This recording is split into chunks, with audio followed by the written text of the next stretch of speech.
nagaalima sa kalag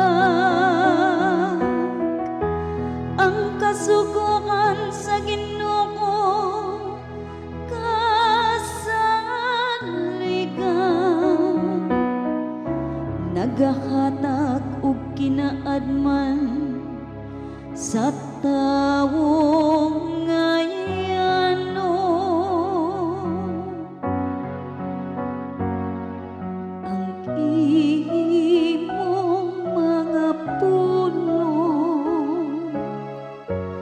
o Ginoo, Espiritu o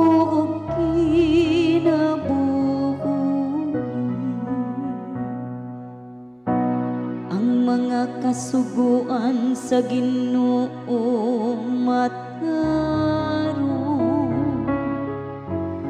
nagahatag og kalipay sa kasing-kasing.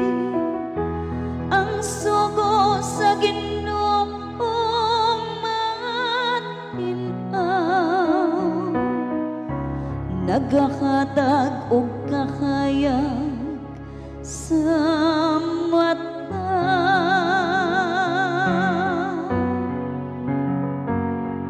Ang imong mga puno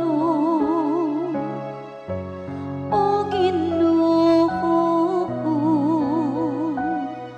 Espiritu o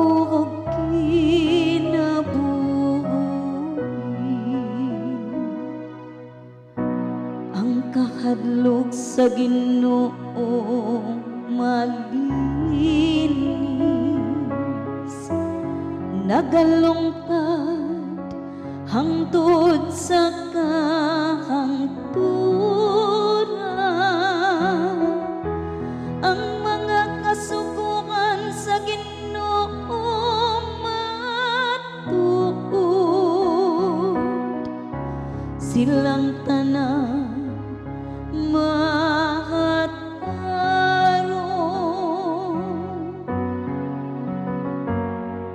Ang imong mga puno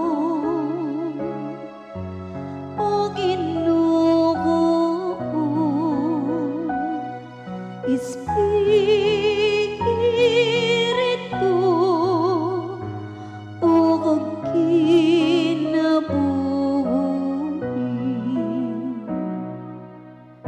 ang mga pulong sa atong baba